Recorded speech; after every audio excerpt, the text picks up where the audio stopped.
هعمل بقى النهارده معاكم كده شويه كباب حله من الاخر بجد. طعمهم بجد حكايه، هيعجبكم جدا لو جربتوا الطريقه دي. هعمل بقى معاكم اللحمه كده من اول الشوربه. يلا بينا نقول بسم الله على بركه الله.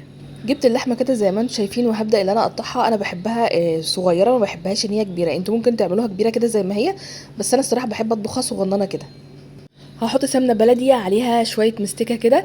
بعد كده جبت اللحمه وضفت عليها المواسير دي احنا بنشتريها كده بالكيلو من عند الجزار، بتدي طعم جامد جدا للشوربه، يعني بتودي الشوربه في حته تانية خالص. تمام، هنا هشوحهم بقى كده مع بعض، وهحط معاهم بصل متقطع وجزر. كل الحاجات دي بتعزز طعم الشوربه. اكتبوا لي بقى اهم حاجه برضو تريكاتكم في شوربه اللحمه ايه. هحط لها ميه سخنه، بكون مسخنه ميه واحطها عليها. تمام، هقلب بقى حلو كده زي ما انتم شايفين، وهستنى الريم بتاعها لما يطلع. اول ما الريم يطلع هشيله، وبعد كده هحط لها معلقه صغيره من السكر، دي بتساعد في سوي اللحمه. حطيت شويه فلفل، كزبره ناشفه، حطيت كمان بهارات لحمه، وطبعا الورق اللورا والحبهان، وهغطي عليها بقى وهسيبها تستوي. اول ما تبدا انها تستوي هحط لها الملح. بعد كده بقى هشيل اللحمه من الشوربه كده زي ما انتم شايفين، علشان ابدا ان انا اعمل كباب الحله بتاعي. جبت بصل وهقطعه بقى بالتقطيعه اللي انتوا عايزينها تقطعوه، واقطع فلفل اخضر، وهقطع طماطمتين بس كده.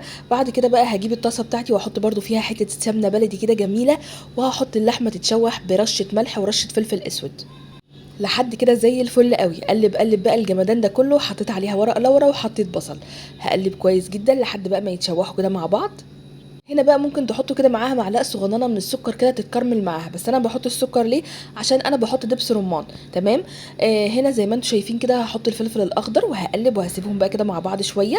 بعد كده هحط الطماطم. لو تيجوا تشموا الريحه كده، ده بقى دبس الرمان. بعد كده حطيت بابريكا، حطيت شويه سماق صغيرين، حطيت السبع بهارات، وحطيت سنه من القرفه وملح. القرفه مع اللحمه بتعمل ميكس حلو جدا. بعد كده هبدا ان انا احط شوربه اللحمه، وهسيبها بقى كده بقى تتشكشك معاها بقى. يا سلام على الجمال.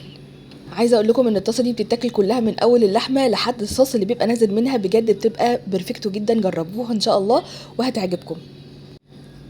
اللحمه دايبه وطعمها بجد حلو جدا كده مع شويه رز بالشعريه، يمي يمي. جربوا الطريقه دي ان شاء الله هتعجبكم. واهم حاجه ما تنسوش لو وصلتوا لهنا تصلوا على النبي وتتابعوني. منوعات ساره جمال. باي باي حلوين.